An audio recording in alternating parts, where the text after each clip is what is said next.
नमस्कार दोस्तों, मैं हूं रवि प्रकाश। इस वीडियो में डिस्कस करने वाले हैं BA, BSc, BCom, BBA third year unit 4 running for governor English foundation का चैप्टर। यह वीडियो का थर्ड पार्ट है। इसमें हम बचे हुए एमसीक्यूज को कवर करने वाले हैं। वीडियो के पहले पार्ट में मैंने इसकी समरी को डिस्कस किया था, जबकि दूसरे पार्ट में मैंने इसके आधे एमसीक्यूज को कवर कर लिया था, जिनका लिंक आपको डिस्क्रिप्शन में मिल जाएगा या आप चैनल की प्लेलिस्ट में जाके चेक कर सकते हो। साथ ही साथ आप मेरा व्हाट्सएप चैनल ज्वाइन कर सकते हो, जिसमें आपको सारी वीडियोस सीरीज में मिल जाएंगी। आगे बढ़ते हैं 21। What kept mark Twain awake at night. रात भर मार्क ट्वेन को किस चीज ने जगाए रखा? D number, worry about losing the election. इस चिंता ने कि वह इलेक्शन हार जाएंगे। 22। What kind of character were Messrs, Smith and Blank according to the Mark Twain. Mark Twain के अनुसार उनके विरोधी मर्सेस, स्मिथ एंड ब्लैंक किस प्रकार के व्यक्ति थे? D number, they are familiar with all manner of shameful crimes. वह लोग ऐसे कर्मों से जुड़े हुए थे जो शर्मनाक थे। 23। What did Mark Twain feel after seeing his name connected to Smith and Blank? Mark Twain ने जब यह देखा कि उनका नाम विरोधियों जैसे स्मिथ और ब्लैंक से जोड़ा जा रहा है तो उन्हें कैसा लगा? हालांकि ये लोग बुरे लोग थे मार्क ट्वेन के अनुसार, तो उन्हें कैसा फील हो रहा था जब उनका नाम साथ में लिया जाता था? तो डी नंबर, डिस्टर्ब फील होता था। 24। What did Mark Twain see when he looked at the newspaper? जब मार्क ट्वेन ने न्यूज़पेपर को देखा तो मार्क ट्वेन को क्या दिखाई दिया? A number, the characters of Smith and Blank. Smith और ब्लैंक व्यक्तियों का चरित्र दिखाई दिया कि इनका चरित्र कैसा है, यह दिखा, जो कि उनके अनुसार खराब था। 25। How did Mark Twain's grandmother respond to his concern. Mark की दादी माँ ने किस तरह से प्रतिक्रिया दी, रिस्पॉन्स किया उसकी घबराहट, उसके कंसर्न्स के ऊपर? B number, by encouraging him to not lower himself to their level.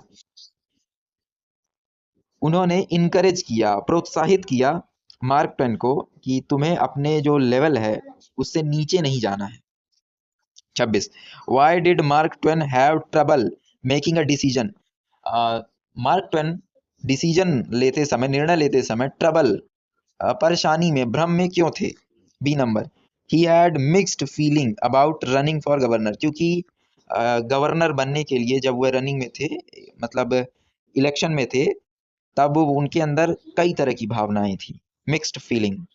27। How did Mark Twain feel about his advantage over Smith and Blank. How did Mark Twain feel about his advantage over Smith and Blank? B number, exhilarated and joyful. Mark Twain जानते थे कि उनके विरोधियों के प्रति उनके पास एक advantage है, एक पक्ष है। वह इस बात से कैसा महसूस करते थे? वह काफी खुश थे, जॉयफुल थे। B number. 28। What did Mark Twain realise after reading the paragraph in the newspaper. Mark Twain ने जब न्यूज़पेपर का अनुच्छेद, पैराग्राफ पढ़ लिया तो उन्हें क्या महसूस हुआ, उन्होंने क्या सोचा? A number, he was confounded and surprised. Surprise का मतलब होता है आश्चर्य, कंफाउंडेड मतलब भौचक्का। वह भौचक्के रह गए और आश्चर्यचकित हो गए। 29। How did Mark Twain describe the discomfort he felt. B number, a muddy undercurrent of discomfort rilling the deeps of his happiness. Mark Twain ने यह कैसे अपने डिस्कम्फर्ट को, असहजता को किस प्रकार से प्रस्तुत किया है? इसका आंसर होगा B number, a muddy undercurrent of discomfort riling the deeps of his happiness. उनके शांतिपूर्ण या खुशियों की जलधारा के अंदर एक अंडर करंट है जो उनके डिस्कम्फर्ट को दर्शाता है। 30। What advantage did Mark Twain believe he had over Smith and blank. कौन सी एडवांटेज है, कौन सा ऐसा पक्ष है जो मार्क ट्वेन के पास है जबकि उनके विरोधियों के पास नहीं है? डी नंबर, गुड कैरेक्टर, अच्छा चरित्र। 31। What did Mark Twain feel when he saw his name associated with Smith and blank. Mark Twain कैसा महसूस करते हैं जब वह देखते हैं कि उनका नाम स्मिथ और ब्लैंक के साथ लिया जा रहा है, ये जोड़ा जा रहा है? D number, muddy undercurrent of discomfort.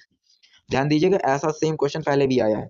तो muddy, undercurrent of discomfort, असहजता का एक अंडर करंट है जो, देखिए जब नदी आप देखोगे तो नदी ऊपर से आपको शांत दिखती है, पर नदी की गहराइयों में पानी बहुत तेजी से बह रहा होता है। तो ऊपर से नदी शांत होती है, गहराई में पानी बहुत तेजी से बहता है। जो गहराई में पानी बह रहा है दैट इज अंडर करंट। तो लेखक के अपने मन को ऐसे ही दिखा रहे हैं कि मेरा मन एक नदी की तरह है, और मेरी नदी में ऊपर की तरफ जो पानी ठहरा हुआ है वो मेरी खुशियां हैं, और जो गहराई में जो पानी बह रहा है जिसे आप अंडर करंट कहते हो वो है मेरा असहजता, डिस्कम्फर्ट, एंजाइटी। सो नेक्स्ट इसका आंसर डी है। खैर आगे बढ़ते हैं। 32 what happened to the new candidate for governor in Montana. Montana में जो गवर्नर बनने के लिए नया प्रत्याशी खड़ा हुआ था, कैंडिडेट, उसके साथ क्या हुआ? B number, he was tarred and feathered and ridden on a rail. 33 why did the cabin mates in Montana tear and feathered the candidate for governor?